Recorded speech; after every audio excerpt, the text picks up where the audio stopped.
Hello बच्चों, let's see this question. The question says if each resistance in the figure is of 9 ohm then reading of ammeter. Ammeter का reading हमें find करना है. Circuit में जो ammeter लगा हुआ है, ये एमीटर जो लगा हुआ है, इसका रीडिंग फाइंड करना है. और ये जो बैटरी है 9 वोल्ट का है और हर रेसिस्टेंस 9 ओम का है. Key concept of the question is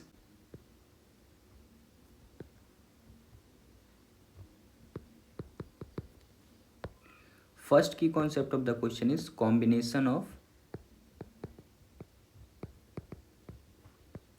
resistance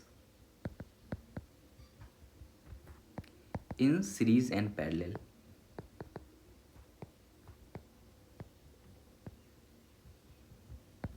And second key concept of the question is distribution of current.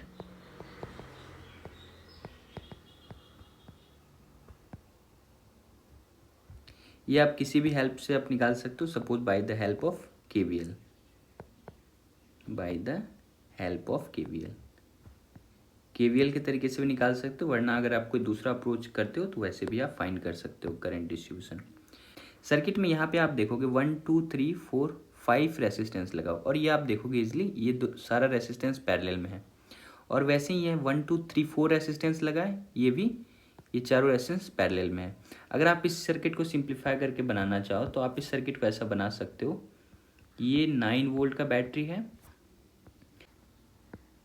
अगर इन चारों रेसिस्टेंस को पैरेलल में अगर हम लोग कंबाइन करें तो ये कितना आना चाहिए. हर रेसिस्टेंस 9 ओम का है. अगर आप इन चारों का सपोज इन चारों को मैं R1 बोल दे रहा हूँ और इस पांचों को मैं R2 बोल दे रहा हूँ. अगर आप R1 पैरेलल वाले को सॉल्व करो तो आप ऐसा लिख सकते हो 1/R1 इक्वल टू 9 ओम का 4 रेसिस्टेंस पैरेलल में, तो आप ऐसे कर सकते हो 1/9 प्लस 1/9 प्लस 1/9 प्लस 1/9. ऐसे ही करते हैं पैरेलल वाले का, तो इक्वल टू आ जाएगा ये 4/9. तो यहाँ से R1 इक्वल टू आप बोल सकते हो 9/4 ओम. ये इन्वर्स हो जाएगा. वैसे अगर आप R2 फाइंड करो तो R2 में क्या करो, ये 5 रेसिस्टेंस पैरेलल में है, तो आप यहाँ से कर सकते हो 1/R2 equal to 1/9 plus 1/9 plus 1/9 plus 1/9. 5 time करना है प्लस 1/9, तो ये ऐड होगा, ये 5/9 हो जाएगा. तो यहाँ से आप R2 इक्वल टू लिख सकते हो. अगर आप इसका रेसिप्रोकल लेकर दो तो ये 9/5 ओम हो जाएगा. तो इन चारों रेसिस्टेंस के बदले अगर आप एक रेसिस्टेंस लगाएं तो ये कितने ओम का होगा. ये आप देखो, ये वाला तो 9/4 ओम का होगा. और इसके साथ एक और जो आप पैरेलल में लगाओगे ये 9/5 ओम का होगा. ये 9/5 ओम का होगा.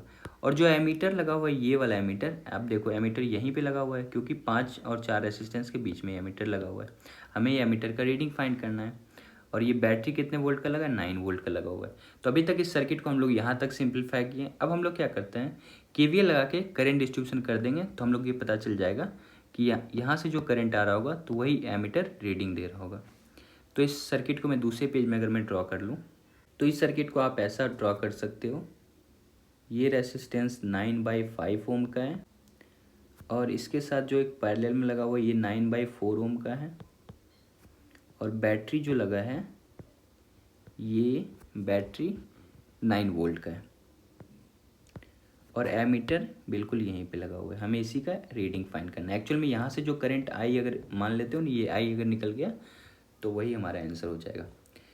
तो हमें अगर करंट फाइंड करना है, सपोज बैटरी कितना करंट दे रहा होगा, ऐसा मान लेते हैं बैटरी कैपिटल आई करंट दे रहा होगा. तो ये आई निकालने के लिए हम लोग क्या कर सकते हैं, आप अगर थोड़ी देर के लिए एमीटर को भूल जाओ तो आप देख सकते हो कि ये दोनों जो रेसिस्टेंस 9/5 और 9/4 ओम, ये दोनों पैरेलल में है.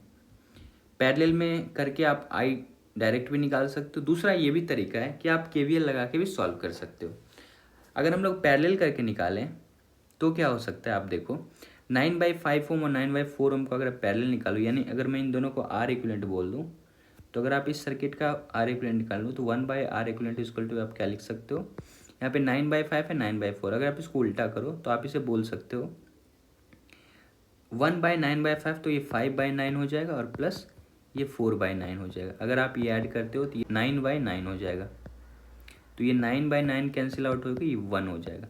तो इन दोनों रेसिस्टेंस का इक्विवेलेंट कितना आ गया, 9/9 यानी 1 ओम. तो R इक्विवेलेंट आप बोल सकते हो 1 को अगर आप रेसिप्रोकल भी लो तो ये 1 ओम ही आ जाएगा. तो आर इक्विवेलेंट का वैल्यू हमें 1 ओम मिल चुका है। यहाँ से आप क्या निकाल सकते हो, ये करंट आई का वैल्यू फाइंड कर सकते हो। अगर आप ओम्स लॉ अप्लाई करो तो ओम्स लॉ होता है V equal to I into R. तो आर इक्विवेलेंट हमें 1 ओम है, तो यहाँ से आई इक्वल टू अगर हमें निकालना है तो V अपॉन आर कर देंगे। V है ये 9 वोल्ट और आर इक्विवेलेंट हमें मिला है 1 ओम, तो यहाँ से आपको मिल जाएगा करंट का वैल्यू 9 एम्पेयर।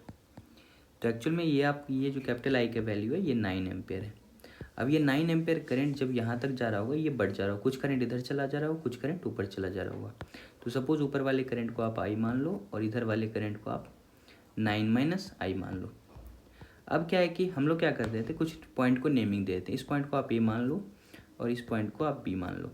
अगर आप KVL के हिसाब से सोचो तो आप इजीली सोच पाओगे कि ए से बी अगर आप इस पाथ से मूव करो या ए से बी आप इस पाथ से मूव करो, पोटेंशियल आपको 9 वोल्ट ही मिलेगा।